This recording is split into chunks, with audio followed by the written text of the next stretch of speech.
15 de febrero de 2022. 232 días desde el último podcast. El proyecto Martin está en su fase final. Objetivo: recuperar información del pasado.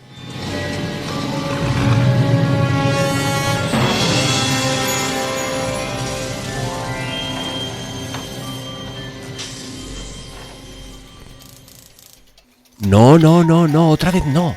Esto ya lo probé y no funcionó. Debe respetar la constante de Planck y las ecuaciones de Maxwell. Es sencillo, si todo encaja, el condensador de flujo debería funcionar. Espera, ya está. No son las ecuaciones, es el micro. Es una RM de 8 bits. Me cague en todo lo que se menea. Esto no soporta unas operaciones reales con coma flotante. ¿Dónde habré metido el SP32? Y ya me lo decía Germán y José Manuel. Muchas veces la solución no está en el software, está en el hardware. Ah, aquí.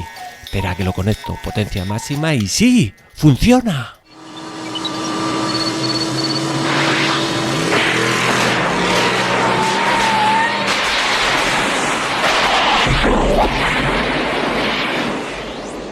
Que apareció en diciembre. Creo que ya hablamos en algún podcast sobre Amazon, que lleva tiempo ya anunciando que va a integrar chipset de Sentec dentro de su Seco y también de otros dispositivos. Hay una marca que se llama Ring que hace videoporteros que se integran dentro de los servicios de Amazon y también van a integrar ese chipset. Y a quien no le suene la marca Sentec, pues está muy relacionada con el mundo de las redes LoRa, LoRaWAN, porque son los que inventaron el tipo de modulación que utiliza LoRa.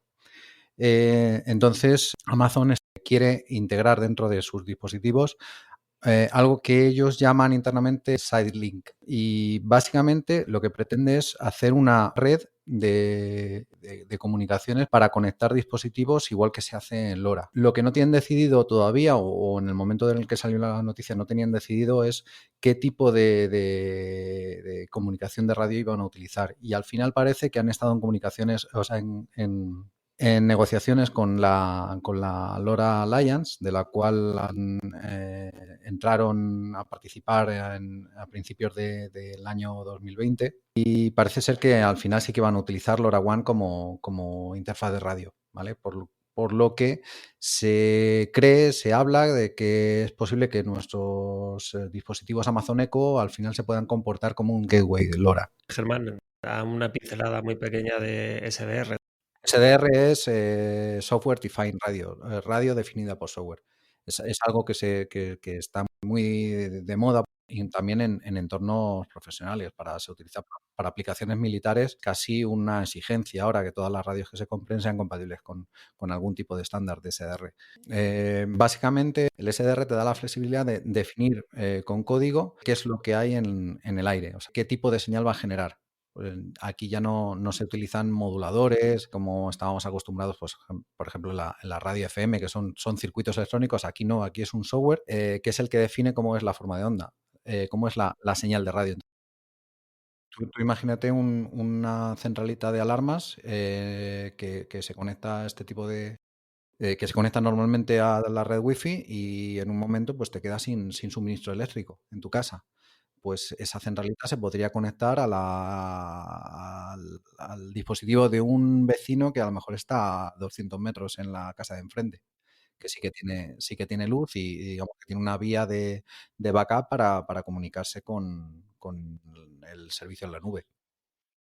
Y una cosa, estamos diciendo de que vamos a tener en miles de dispositivos que pueden escuchar, porque SDR puede escuchar cualquier cosa, que puede transmitir cualquier cosa colocados. O sea, nosotros ahí podríamos, si una persona hackeara ese sistema, podría escuchar, por ejemplo, los sistemas que abren las puertas o podría emitir beacon falsos. Bueno, O sea, todos los que hemos jugado con SDR sabemos todo lo que se puede hacer, sí, que se pueden hacer cosas muy buenas y cosas muy malas. sí.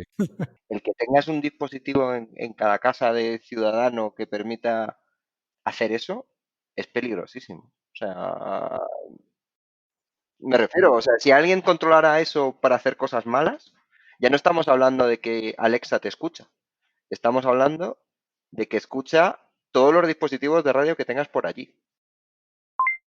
que es muy curioso, y es que hace poco, pues viendo en YouTube, y de repente me recomendó un vídeo que era de peleas de hockey y hielo, de la NHL, y me quedé bastante sorprendido. Claro, lo vi y se metía en una somanta de palos que no veas. Y me acordé de un tío que se llama Wayne Gretzky. Bueno, pues este tío es el mejor jugador de toda la historia del hockey sobre hielo, de la NHL, y entre golpe y golpe, este tío dijo una frase memorable, y es un buen jugador va donde está el disco, un gran jugador va donde estará. Esto se puede aplicar a muchas cosas en nuestra vida, pero en la programación me gusta contestar a la gente que me pregunta por el tema de programación, y es que cuando alguien me pregunta qué lenguaje de programación aprender o cuál es el que tiene más oportunidades, esa persona lo que quiere ser es un buen jugador. Los grandes jugadores lo que hacen es aprender a programar, sin importar en qué lenguaje aprenden. Porque una vez que aprendes a programar, da lo mismo ya luego el lenguaje, te puedes ir migrando de uno en otro. Puedes hacer un proyecto con Arduino, puedes hacer un proyecto web, puedes hacer apps, a trabajar en backend, vamos, lo que sea. Porque ahí lo que estamos haciendo es adelantándonos y vamos a estar donde está el disco. Dicho esto, es muy importante el tema del lenguaje de la programación, pero una vez que ya se ha pasado esa fase de aprendizaje. Y el 31 de diciembre del año pasado anunciaron el SP32S3, que este sí que es una evolución del SP32 y del SP32S2. Sigue incorporando dos micros, o sea, dos cores. En este caso, el SP32 llevaba el LX6. En este caso, no optan por utilizar la arquitectura RISC-V, sino que siguen con Extensa de Cadence, pero utilizan la versión LX7. Aquí lo que más destacan es que esta arquitectura incluye instrucciones que dicen que acelerarán o permitirán ejecutar más rápidamente aplicaciones de inteligencia artificial.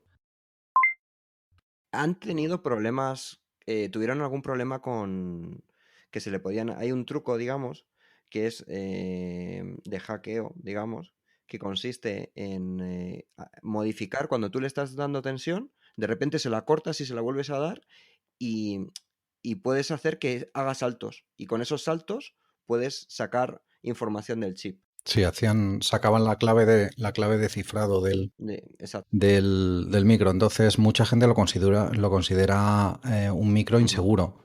También es cierto que muchos de los proyectos que utilizan el SP32 no utilizan las características de cifrado de la flash. Y vamos a seguir hablando de Raspberry Pi, con la nueva, ¿no? La noticia es que hoy, 21 de enero de 2021, digamos que la gente de Raspberry Pi, ¿vosotros cómo decís? ¿Raspberry Pi o Raspberry Pi? Raspberry Pi y también Raspberry Pi. O Raspi. Pues lo que han hecho es, esto, a ver, yo creo que se han metido como a competir con Arduino. Porque lo que han sacado es, han desarrollado su propio SoC. El SoC es un System on Chip. Aquí no significa que hayan desarrollado ellos su propio procesador. Lo que han hecho es coger un procesador de un tercero, que han pagado una licencia, que ahí me hubiera gustado que hubieran utilizado un procesador, digamos, libre. No ha sido el caso. Y han hecho un equivalente, yo creo que a... Vosotros estáis viendo la imagen y es muy parecido a un Arduino. Sí, pero sí, es muy parecido a un Arduino Nano. ¿Se sabe quién es el fabricante del procesador? ¿De quién es el procesador? Bueno, lo han pedido fabricar a ellos. Es un ARM, vale, pero se han convertido en fabricantes de SoC. Uh-huh. Es algo así. ¿Qué es lo que pasa? Que la Raspberry Pi 0, por ejemplo, no tenía...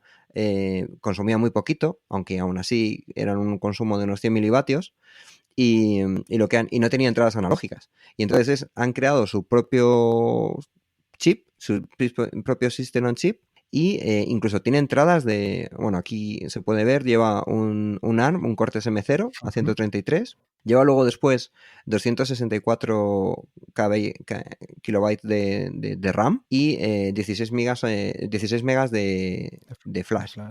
Es curioso que tienes los GPIOs, pero 4 de ellos pueden ser analógicos, que es la primera placa de Raspberry Pi que tiene la posibilidad de funcionar en modo analógico.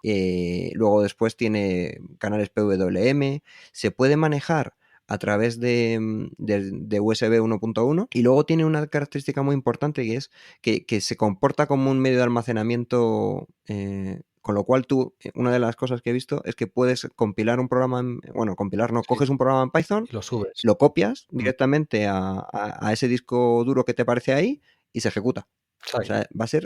Es como MicroPython. Entonces, Lo que he leído yo es que MicroPython, pero entonces lo que te monta esos 16 megas de memoria de flash, te los monta como una unidad de disco. Sí, supongo que tendrán distintos modos de Ujú. cómo manejarlo, porque luego después cuando nos vamos al SDK, bueno, a nivel de alimentación también es algo puedes alimentarlo desde 1.8 a 5.5. Ajá. Es algo también distinto, esto es más parecido a un Arduino, por ejemplo, o a un SP32 que le puedes alimentar a 3.3 o 5 a 5 voltios o un poquito más.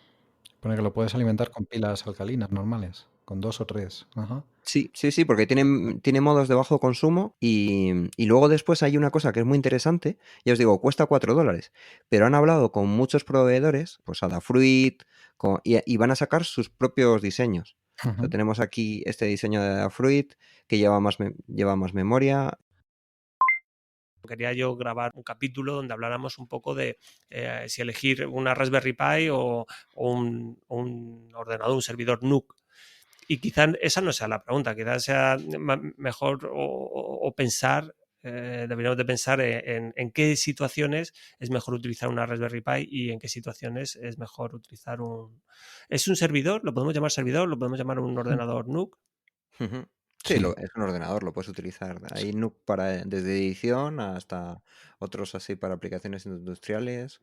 Los hay incluso con Xeon y los hay para que hagan de servidor. Bueno, tenemos que partir diciendo que al final Raspberry Pi está concebido para lo que está concebido y en su día fue para un ordenador, para, digamos, la educación y que la gente se introdujera de una manera muy sencilla y muy económica al tema de la computación, del manejo de, sobre todo de Linux. Vale, y para ir terminando, cerrando el tema de Raspberry Pi y meternos con NUC. Ujú. Servidor para casa, servidor domótico, servidor... No, vamos a salirnos fuera de cloud. Ahora veremos si servidor domótico, donde vamos a graficar, vamos a controlar nuestro sistema domótico de casa. Raspberry Pi. Un Home Assistant, por ejemplo, puede funcionar perfectamente en una Raspberry Pi. La limitación que tiene la Raspberry Pi es la capacidad, entonces no puedes poner 20 servicios funcionando, pero si tienes un Pi-hole y un Home Assistant, perfectamente puede con ello. No de Red, Grafana y InfluxDB. Claro, Ahí es ya. que vas metiendo y ese es el problema. Le cuesta el poder hacer muchas cosas a la vez. Y cuando te vas animando metes Docker, cuando te vas animando metes Nextcloud, y cuando te vas... Y ese es el problema, que al final dice, ¡buah! O sea, solo el tiempo de tener que ahora todo lo que he metido, meterlo en otro sistema, es como... Escalarlo, o sea que el tema es pensarlo bien y si no vas a escalar, si vas a mantener tu sistema básico. Pero sí. para empezar está genial, ya digo, Sí. o sea, si alguien no está seguro de si va a saber y tiene ganas de aprender, pues la Raspberry Pi yo creo que es lo mejor, o una Raspberry Pi, o iba a decir a cualquier otro microordenador del mismo tipo, pero es que la documentación de la Raspberry Pi no lo iguala a nadie, ¿vale? Puede haber algunas placas que sean más baratas, que sean más potentes, pero en cuanto a documentación, comunidad y demás, no hay nadie que le haga sombra. Entonces, ya digo, o sea, no te da miedo de romper el sistema operativo, pues le cargo la SD de nuevo o la memoria USB y ya está, y vuelvo a empezar. Y para aprender, es que incluso con Docker, o sea, si te quieres meter en temas de administración de sistemas, cualquier cosa, pues practicarla con una Raspberry Pi. Perfecto, lo tenemos claro. Vamos a pasar al siguiente tema, que es NUC. Uh-huh. ¿Qué es un NUC? Un mini ordenador. Es un concepto que sacó Intel hace varios años, que es Next Units of Computing o algo así, creo que se llamaba. Uh-huh. Al final, para los que están en el podcast, un NUC no es más que como una cajita del tamaño de un router, más o menos, un decodificador de televisión. Es un ordenador con una CPU de portátil, prácticamente. Exacto. Uh-huh. Sin pantalla, o sea, tiene sus interfaces de USB, HDMI y demás y ya está. Le montas un disco duro y memoria y a correr. Nada, pues yo creo que ha estado bastante bien la charla. Hemos visto diferentes opciones a la hora de montar nuestros servidores en casa, tanto Raspberry Pi como NUC. Ya temas ya más profesionales para si quieres algo pues mucho más competitivo y entiendo que para empresas, para el sector industrial.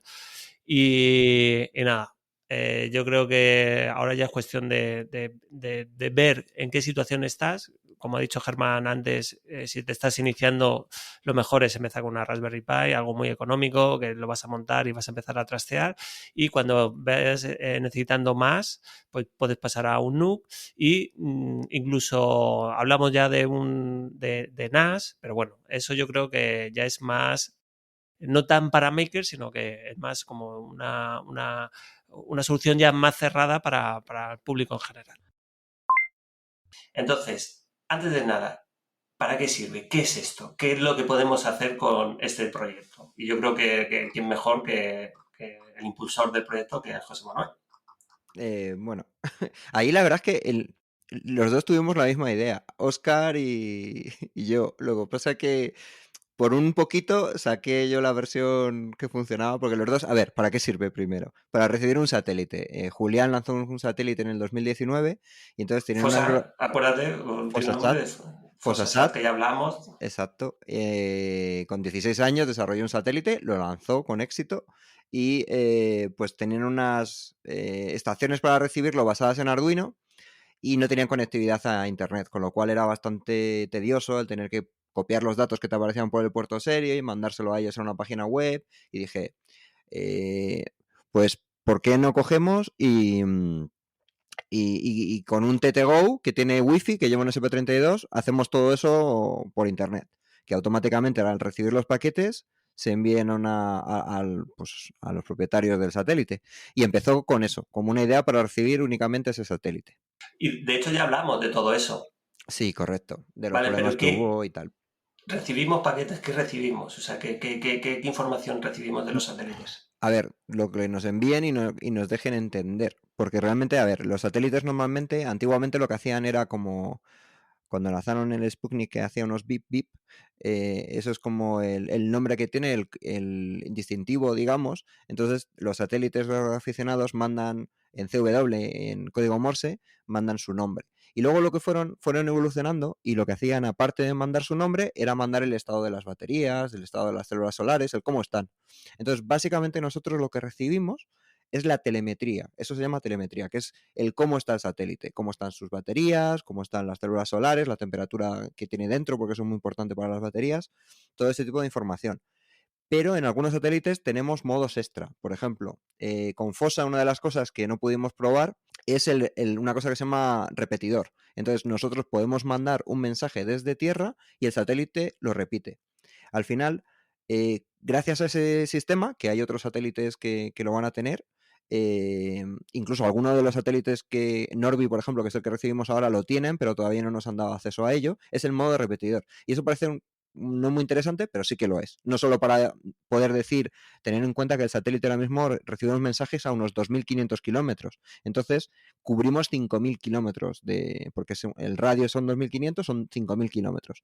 Lo que podemos hacer es poner un sensor, que el sensor mande esa información al satélite, lo que repite es la temperatura o lo que tenga ese sensor y cualquier ground station podría inyectar eso en internet.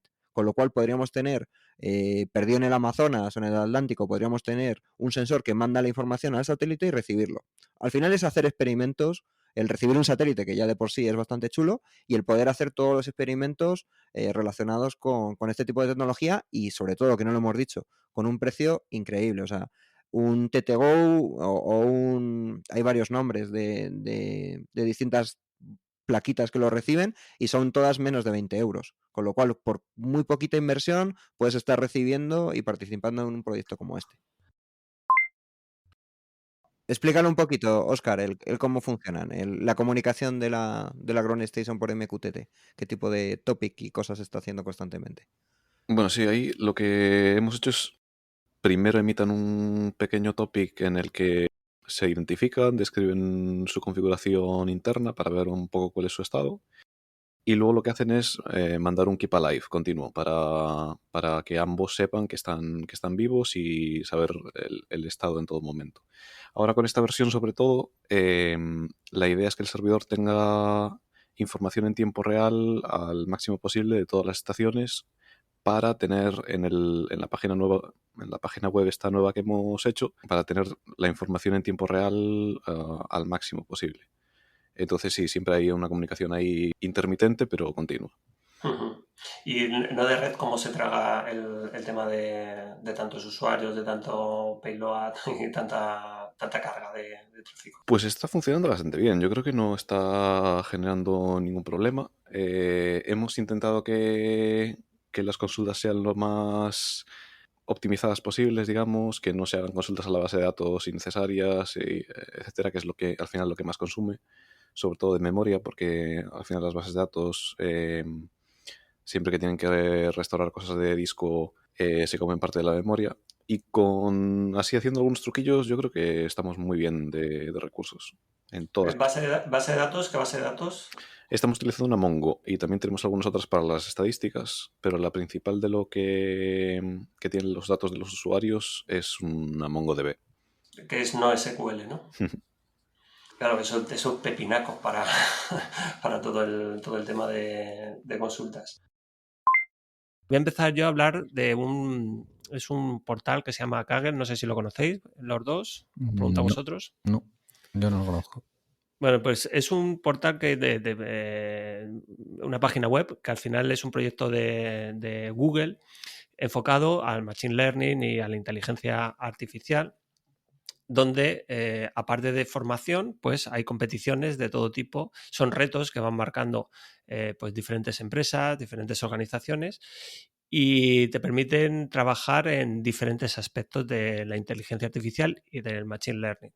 Puede estar enfocado, pues, por ejemplo, a visión artificial, al análisis de datos o, bueno, a un montón de cosas. Y lo más importante de todo es que tenemos unas formaciones dentro que nos permiten empezar desde cero y ir avanzando en todo esto de la inteligencia artificial, empezando desde el machine learning. Y nada, bueno, vosotros José, tú nos ibas a hablar de LoRa, ¿no? Sí, a ver, de LoRa, de un nuevo LoRa, que lo podían haber llamado LoRa 2.0 o algo así, y lo han llamado LRFHHS, que es Long Range Frequency Hopping Spectrum. O sea, dices, ¿por qué? Con el nombre de LoRa, que era así simple, le dices un LoRa 2.0 y quedas como Dios. Pues no. Han sacado esta nueva tecnología que... ¿Queréis que os comparta un poco la Sí, sí. pantalla? Sí, claro. A ver qué es lo que nos aporta. Pues dobla el ancho de banda. Lo que hace al final bueno, sabéis qué es el hopping, ¿no? Eso casi lo puedes explicar tú mejor, Germán, al final. Sí. Bueno, cuando quieras. Bueno, a ver, lo que hacen aquí es saltar de frecuencia, ¿no? Ahora, si quieres, explicas unos cuantos ejemplos de Bluetooth o de Wi-Fi.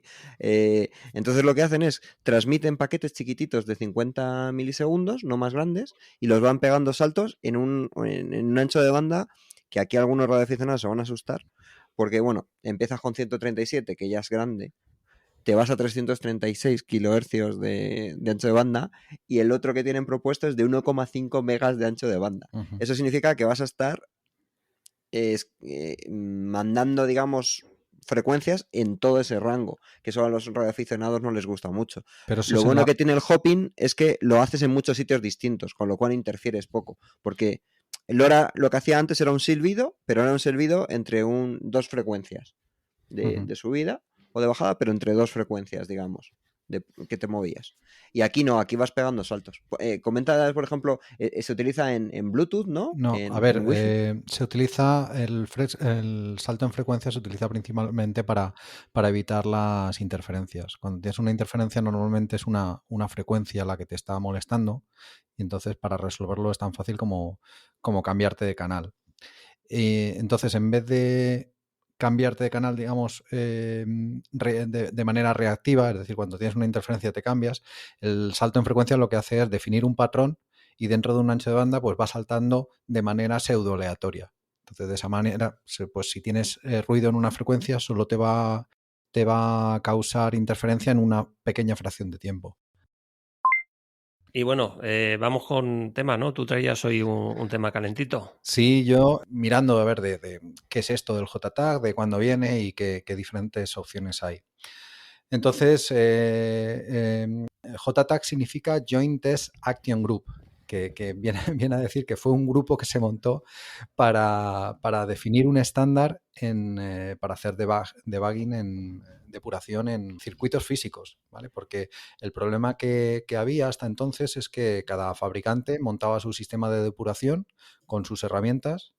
Entonces, si desarrollabas algo con esas herramientas, te atabas de alguna manera a ese proveedor y si ese proveedor por lo que fuese cerraba, no tenías ya las herramientas disponibles, cambiar a otro suponía un escalón muy grande. Entonces la industria vio que tenía ese problema y la solución en estos casos es establecer un estándar al que todos se acogen y se facilita mucho la evolución en este aspecto, ¿no?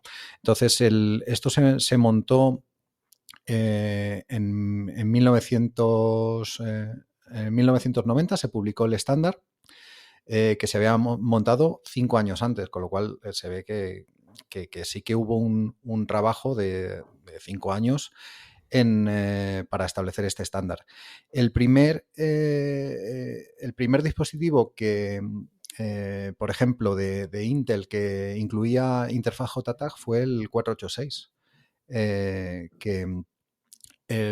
y este hecho permitió que se acelerara mucho la adopción de este procesador en muchos dispositivos, no solo en ordenadores, sino en otros muchos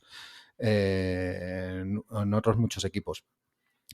Los primeros usos de JTAG pretendían ser pruebas a nivel de placa de circuito impreso, pero hoy en día se usa principalmente para depurar el funcionamiento de circuitos integrados y de sistemas embebidos, por ejemplo, un microcontrolador. Lo bueno que tiene es que en un procesador funciona desde el mismo momento que aplicamos corriente al procesador, de manera que podemos depurar si estamos desarrollando un bootloader, que es el programa que arranca cuando se inicia el procesador, antes de ejecutar el código del usuario, pues nos permite depurar eso. La depuración se hace en código máquina, pero las herramientas actuales permiten hacer una traducción en tiempo real, alineando, es decir, si en el código, en el programa le hemos embebido el código, es capaz de hacer una alineación y nos permite algo que parece magia, pero que es la ejecución paso a paso, igual que hacemos en software. Cuando desarrollamos un programa para un PC en C, podemos hacer una ejecución paso a paso. Pues esto se puede hacer con la ayuda de JTAG, se puede hacer igual en un microcontrolador. Entonces puedes hacer ejecución paso a paso, ver los valores de los registros, los valores de memoria. Puedes, digamos, es como si estuvieras dentro del... Claro, para que la gente le entienda, es como si se parara el tiempo. Al Exactamente. final, paras el tiempo y ya ahí tocas todo lo que quieras. Ves cómo están las variables, cómo están los registros y todo. Ujú. Exacto, o sea, tú puedes pararlo, solo puedes ir hacia adelante, lógicamente, pero o sea, puedes hacer una ejecución paso a paso. Entonces, quiero comprobar qué pasa cuando entro en un bucle, si todas las variables tienen el valor que yo he pensado a la hora de desarrollar el programa, pues puedes ir viéndolo. Personalmente, y como he hecho cosas así de a muy bajo nivel, lo que mola esto es, luego te mando es el datasheet del ATmega 328P, por ejemplo, y ahí vienen unos diagramas súper bonitos donde te vienen cómo funcionan los distintos timers, los distintos comparadores. Sí que tú puedes coger y marcar a un timer, decirle a qué momento es el que te va a generar la interrupción. No tiene que ser solo en desbordamiento, sino que tú puedes marcarle en qué momento quieres que te la haga. Y te vienen cómo se hacen hay otro contador que es muy importante, que es el watchdog. Igual que tienes eso, tienes un watchdog que le va llegando, y el watchdog es un temporizador, digamos, que tiene está preparado para pulsar el botón de reset. Entonces tú tienes que, de vez en cuando, no te puedes ir, Porque si te olvidas de pulsar, digamos, de resetear el watchdog, el problema que tienes es que te resetea el micro. Y eso es para que cuando te metes en un bucle que no tiene salida, se resetee el equipo y pueda volver a funcionar. Es el Con lo cual, perro guardián, ¿no? Que sí, llaman. el perro guardián. Eso es un contador también que está ahí dentro del procesador. Y Ujú. esto, claro, te metes por ejemplo, estoy viendo el datasheet, son 200... Compártelo. Son, a ver, share, Sí, yo he visto el diagrama de bloques del temporizador, lo he visto. Lo que sí que no tenía yo claro era que la interrupción se lance cuando es desbordamiento o la puedes configurar cuando te dé la gana. Sí, depende son programables, o sea, porque hay veces que te interesa en un momento dado. O sea, los hay que son programables, los hay que no. Esto es lo que comentabas, por ejemplo, del Prescaler, que la frecuencia de oscilación tiran de 32.768 kHz. Es desde ahí de donde tiras la frecuencia del reloj y tienes este 10 bits Prescaler. A ver, todo esto al final, en lo que has comentado del core, es como tú luego después lo manejas. Porque la ventaja de Arduino es que no tienes que preocuparte de muchas de estas cosas porque te las manejan por debajo. Pero bueno, te la manejan por debajo, te refieres al código. Sí. O sea, a mí lo que me chifla de todo esto es el poderlo entender y luego tú puedes ir a una línea, a un archivo de código y verlo implementado. O sea, Sí. eso es lo que realmente flipa, de decir, hostia, es que lo tengo aquí todo, cómo funciona a nivel de hardware y luego me voy al código y lo tienes aquí implementado. Tengo, por cierto, una anécdota con esto. ¿De qué? Con los IDEs, con el IDE de Arduino, con tu curso y con Andreas Spies. ¿Me dices si la cuento ahora o la cuento luego? No, cuéntala. Que ahora que se ha ido Germán, que me parece que le han llamado. Es lo típico esto de que te llama el cartero. Es lo que tiene el directo. De hecho, aquí no cortamos nada. Bueno, me da pena ahí que no la escuche, porque él estuvo involucrado. A ver, mira, ya está por aquí. Sí. Esto es cuando Andreas Spies lanzó otro vídeo ya del proyecto, ¿no? Cuando era el proyecto de Fossa, pues lanzó un vídeo y tuvimos una reunión con él, igual que hemos tenido ahora. El equipo, pues para hablar de lo que iba a enseñar, nos hacía preguntas, es un tío súper majo. Y entonces resulta que estaba haciendo unas cosas, unas modificaciones, y él estaba con el IDE de Arduino. Y entonces lo que pasó es que le teníamos que decir en qué línea estaba, y resulta que tú en el curso de iniciación a Arduino tienes puesto que hay una opción que gente... Él, por ejemplo, no lo conocía. Dice, pues mira, si haces esto, ves el número de línea. Y dice, anda, no te acostarás sin saber una cosa más o algo así, porque no lo sabía. Y yo eso lo aprendí de tu curso. En tu curso lo Pues tienes nada, puesto ahí, que es un detalle muy tonto, pero cuando estás compartiendo algo, dices, ¿en qué número de línea? Y eso normalmente no te sale por defecto. Es una cosa que tú en el curso lo explicas. Al final, lo que tenemos que dar también a entender a la gente es que no todo funciona a la primera. Y el efecto demo... Claro, todos tenemos problemas a la hora con nuestros proyectos. Ojalá, de hecho, hace poco leí un correo que me enviaron oye, mira, que yo ya lo dejo, desisto, porque tengo muchos dolores de cabeza y claro, quizás estamos dando nosotros una impresión falsa de decir, no, es que todo lo que hacemos a lo mejor no funciona a la primera. Pues no funciona. Se nos cae tropecientas mil veces, las cosas no funcionan, el síndrome que me gusta llamar el del punto y coma, el cable, la electrónica, el trabajar con Arduino, con toda esta tecnología, conlleva que ya no solo es que tengas un error en programación o en lógica, es que conlleva que también que tengas un cable mal conectado o cualquier historia que te pueda tirar al traste el proyecto y que te puedas tirar una tarde perdida viendo a ver lo que pasa y al final resulta que es que no has conectado el cable de GND. Una tarde o una noche, y normalmente eso se resuelve durmiendo un rato. Si duermes, al día siguiente lo ves y dices, ay, va, si era esto. O sea, es una buena recomendación. A mí me ha pasado mil veces. Y resolver temas de programación a mí me ha pasado de paseando o en la ducha o yo qué sé, afeitándome cuando me afeitaba, que ya no me afeito.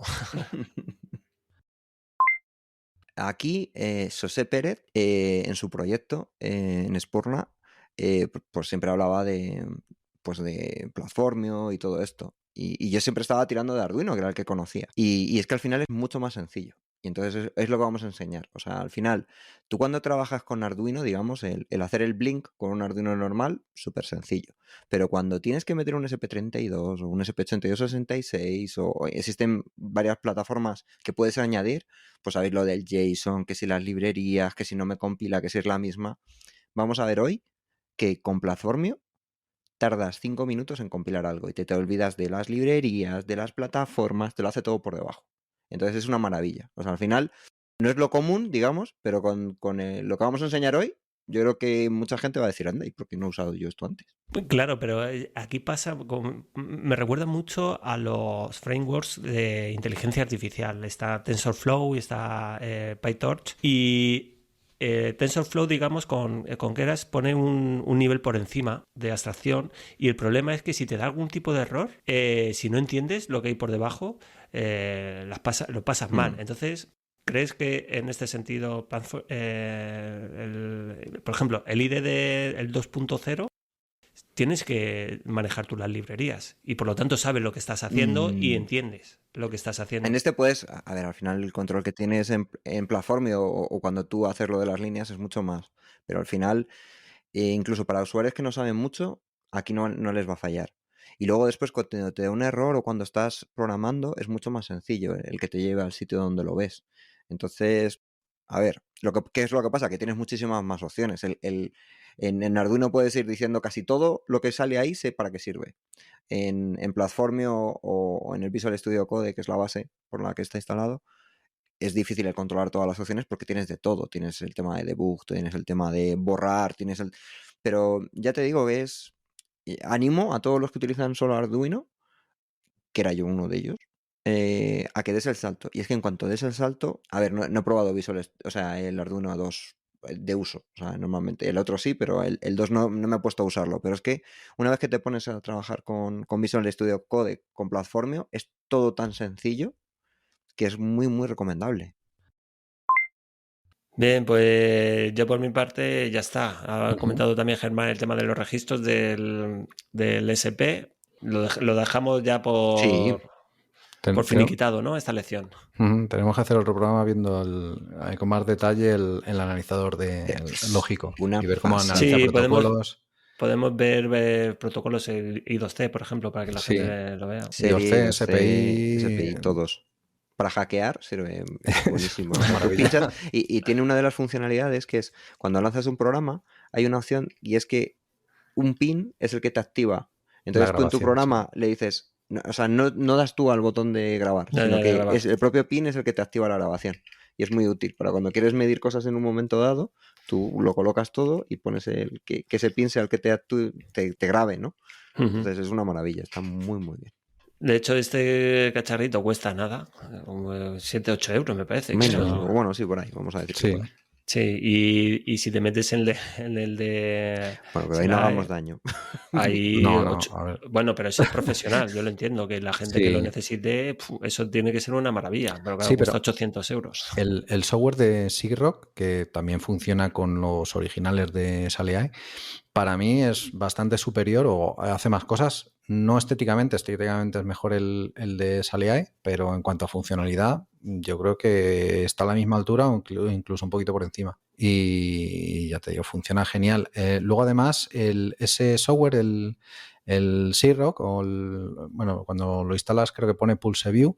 Sí, también es compatible con algunos modelos de osciloscopios, con multímetros y de muchas marcas diferentes. Y por lo visto es sencillo hacer un driver para otro dispositivo nuevo. Claro, tienes ahí Este tiene la parte de aquí, lleva unos LED para mandar la información y entonces esto es compatible con SIGROC. El tipo de comandos que lanza por aquí. Si quieres coger y ir capturando medidas. Hombre, es más práctico un osciloscopio al final, ¿no? Porque es más... también es más rápido. O sea, claro. Sí. Pero tienes que aceptar medida. Pero, por ejemplo, cuando quieres mostrar algo a través del ordenador en una pantalla, ya se complica la cosa. Si tienes un osciloscopio, tiene que tener algún tipo de salida. Pero para hacer captura, o sea, lo bueno que tiene el analizador lógico es que puedes capturar varios canales a la vez y puedes mezclar entradas lógicas con entradas analógicas del osciloscopio, por ejemplo, y lo ves todo en una línea de tiempo. Pues ¿Permite 2? Porque eso, por ejemplo, para el Z80... ¿Permite 2? Es que yo creo que no lo permitía, a menos que lo cambiaran, creo que no. porque solo tiene 8 bits. Entonces, para algunas sí, tiene cosas necesitas más chicha. Hay otros analizadores de 16 puertos, o sea, de más puertos y probablemente también sean compatibles con Syrock, pero en este caso no. Y vamos entonces con el tema de hoy, ¿no, Germán? Sí. Vamos a hablar de Docker. Docker, bueno, vamos a intentar aclarar los términos porque, bueno, a mí me pasaba cuando antes de empezar a pelearme con Docker, pues yo oía hablar de imágenes, de contenedores, de volúmenes y no tenía claro de qué estábamos hablando. Entonces, bueno, pues creo que está bien conocerlo. No es algo para que vaya a aplicar todo el mundo, pero quien se quiera montar una pequeña infraestructura en un servidor en casa o en un VPS, pues es muy fácil, es relativamente fácil y además tiene muchísimas ventajas respecto a montar servicios en, como se dice, en el hierro.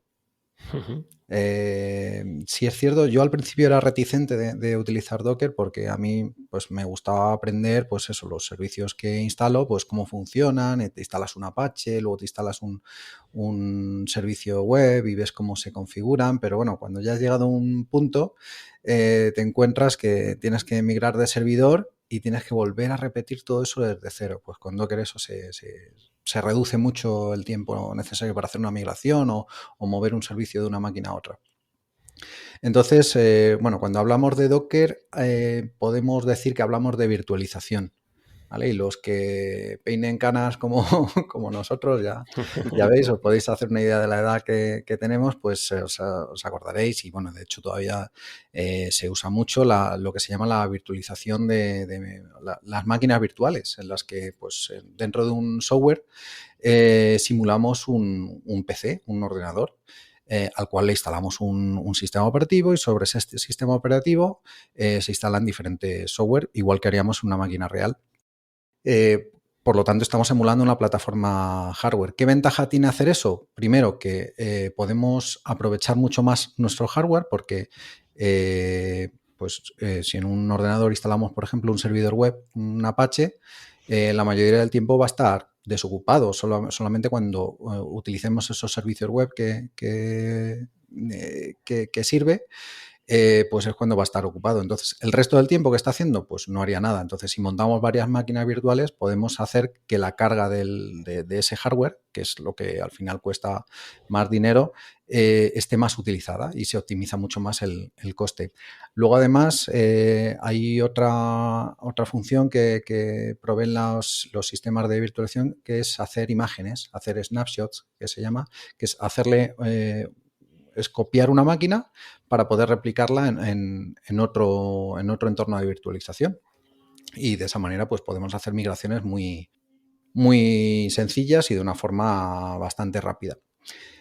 Bueno, entonces la virtualización nos da mayor flexibilidad y también redundancia porque podemos replicar servicios, pero tiene una pega muy grande y es que en cada una de las máquinas virtuales tenemos que instalar un sistema operativo y ese ordenador va a tener que estar moviendo a la vez varios sistemas operativos, lo cual implica una pérdida de eficiencia y que en el caso de que, por ejemplo, sea un Windows, pues tengamos que pagar la licencia de cada uno de esos sistemas operativos. Además, es difícil de mantener porque imaginaos tener pues una granja de 100 máquinas virtuales y que tienes que hacer una actualización en todas ellas. Hay soluciones que esto lo hacen más sencillo, pero normalmente son soluciones que tienen un coste, ya sea económico o ya sea de aprender a utilizarlo.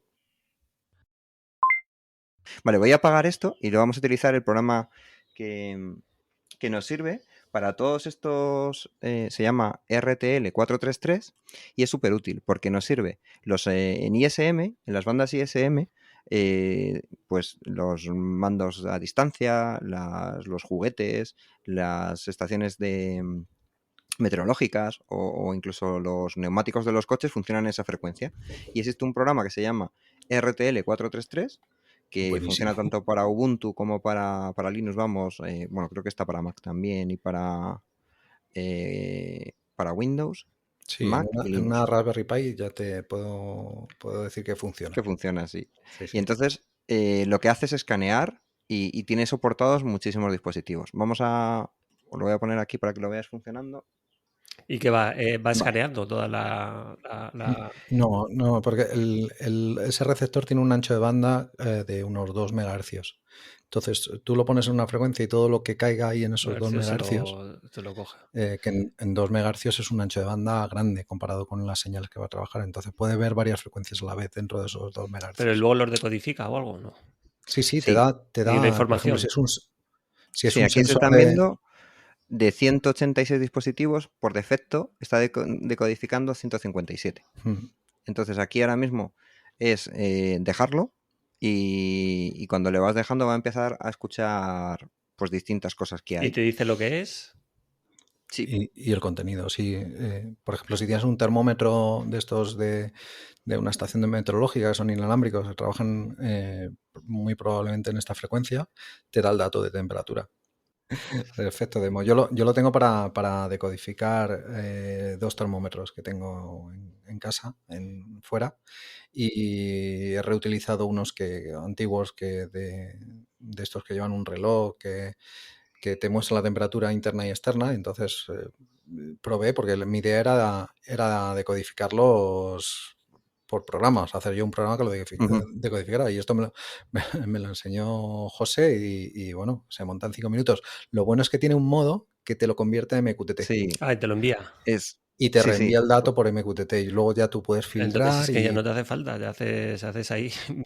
Mira, voy a dejarlo Man in the middle y ya te va por saco. Sí, lo llevas a no de red e incluso si tú no tienes un termómetro pero lo tiene tu vecino, pues puedes estar mirando la temperatura. Mira, ya viene, por fin. Ahí está. Lo ves, ¿no? Presión, ¿eso qué es? Sí, es la... ¿No la de ahora, de que no funcionará? Temperatura, humedad y presión. Digo, porque también ahí se comunican los neumáticos, ¿no? ¿Has conseguido capturar alguno? Muchos. Y además con eso podrías saber hasta la posición que tiene. Bueno, mirar, aquí está, Toyota.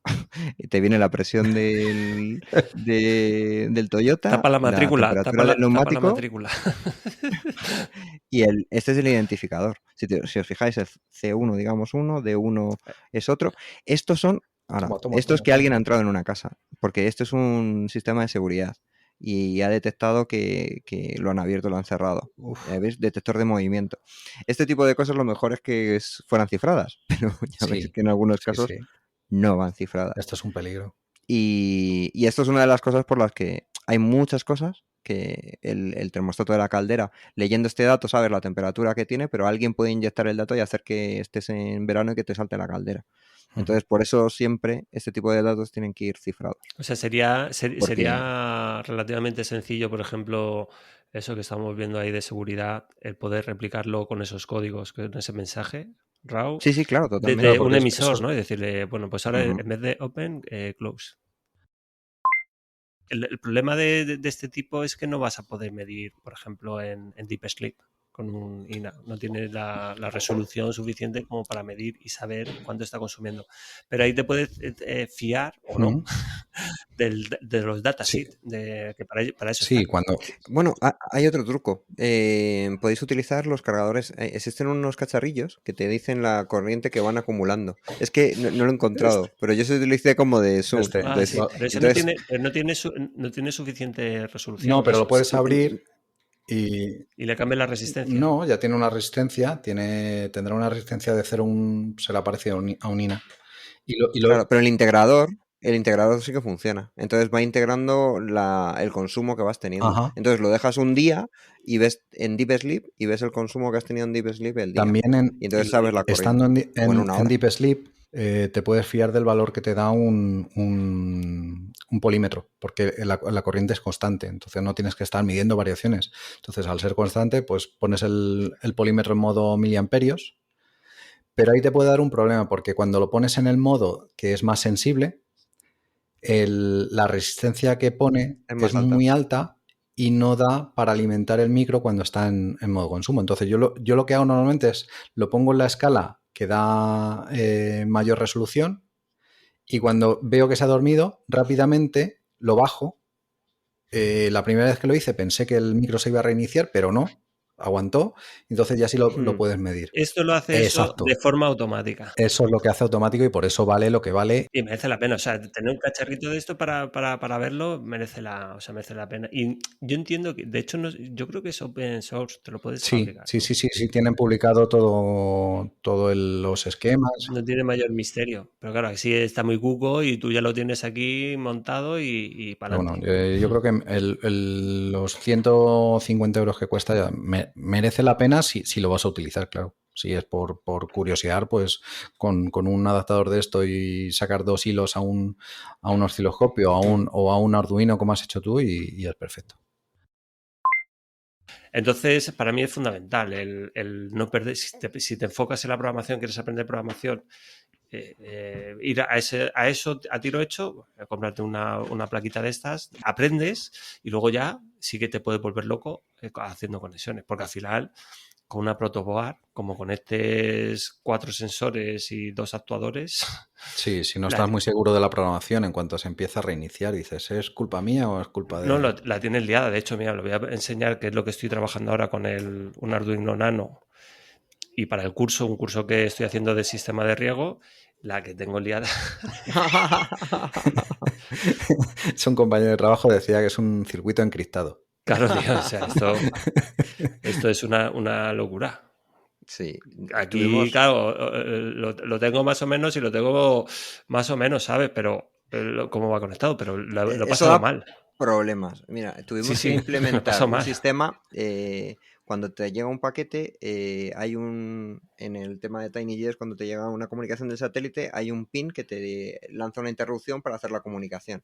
Pues entonces, si ese pin fluctúa, lo que hace es que cree que está llegando el paquete muchas veces. Y tuvimos que reprogramar el firmware para que detectara cuando hay un pin de estos suelto, porque vimos que había gente que estaba montando TinyJS con breadboard y nos pasó con 3 o 4, que de repente nos llegaban 5.000 mensajes. Y entonces dentro del código tenemos un ¿cómo se llama? Es antirrebote. Un antirrebote de pulsador para esa interrupción.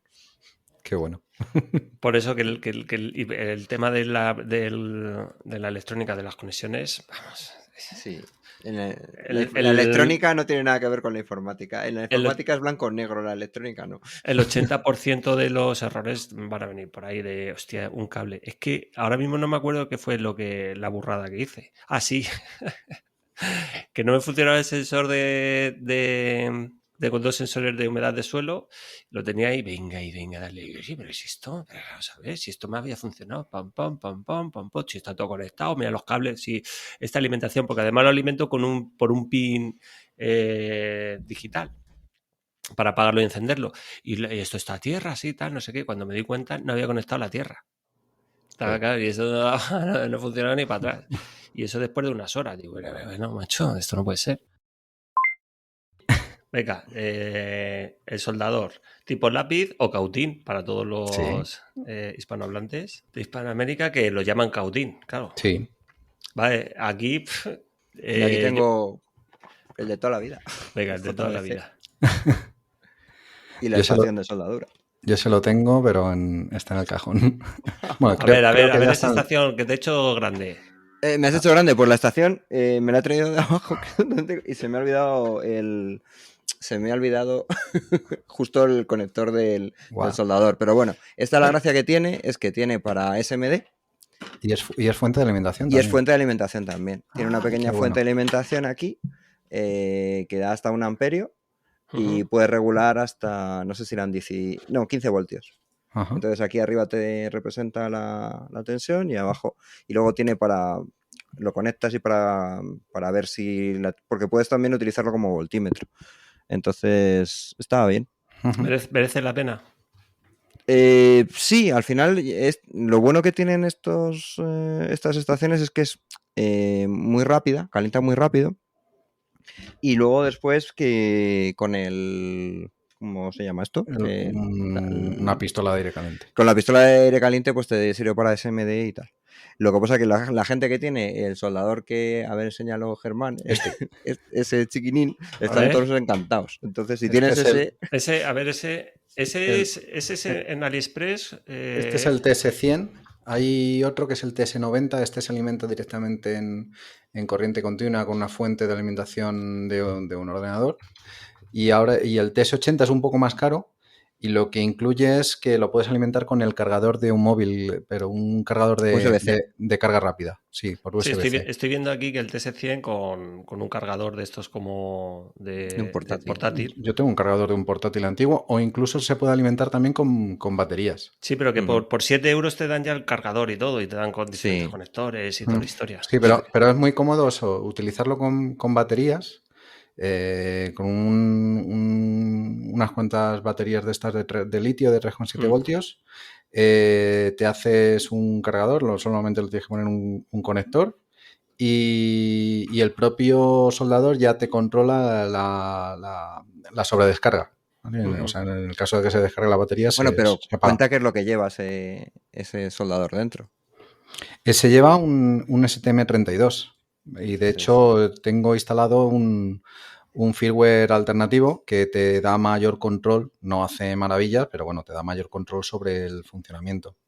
Luego es muy cómodo el montar y desmontar las puntas, lleva aquí un par de tornillos. El TS80 va con una especie de mini jack y no necesita los tornillos, sino que va por presión, se queda así puesto, pero bueno, este está muy bien, es cómodo, la llave viene incluida con el kit y es una llave hexagonal normal, y luego lo bueno que tiene estos soldadores es que la resistencia va en la punta, entonces se calientan inmediatamente, o sea, en cuestión de 30 segundos lo tienes funcionando y también se enfría muy rápido, o sea, si necesitas apagarlo en un par de minutos está frío ya. Me empieza a preguntar, mira, ¿qué necesito para ser programador en sistemas embebidos? ¡Ostras! Vamos a ir, la acabo de ver el chat y me parece una pregunta también bastante interesante.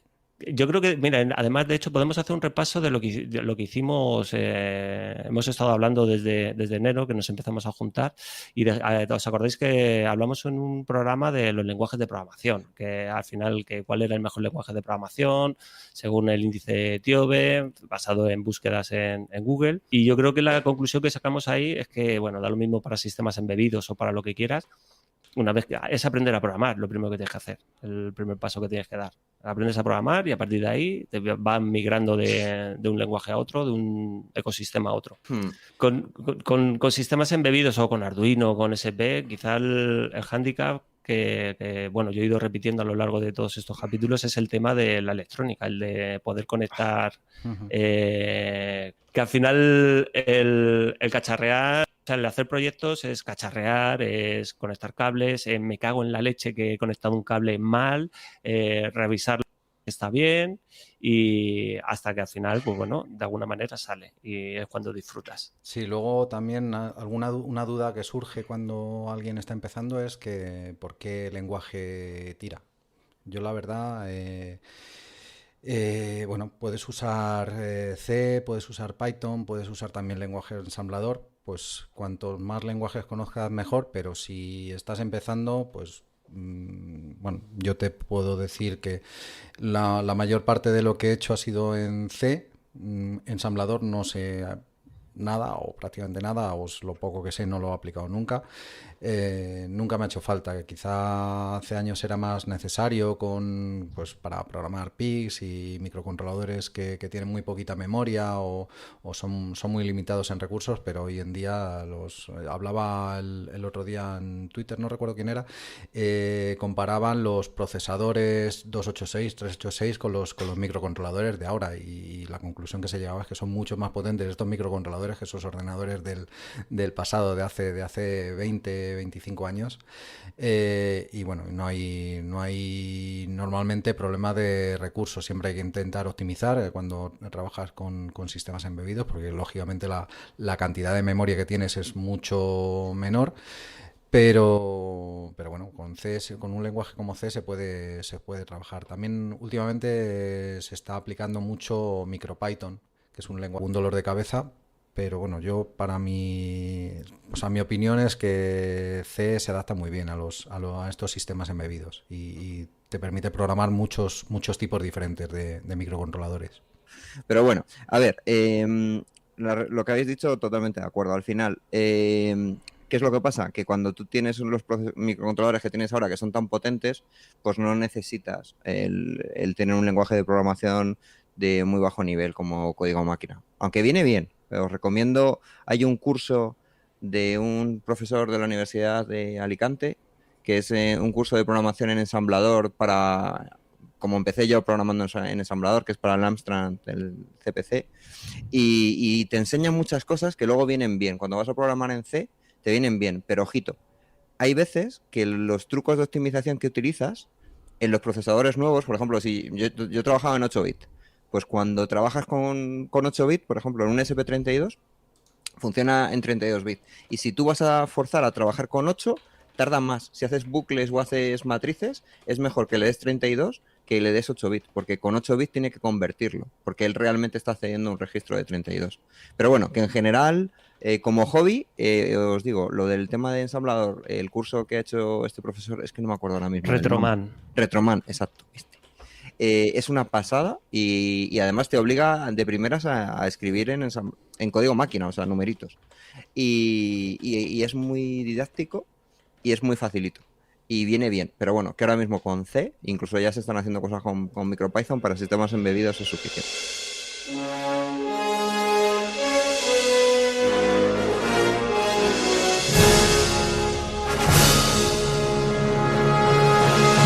Nos escuchamos en 15 días.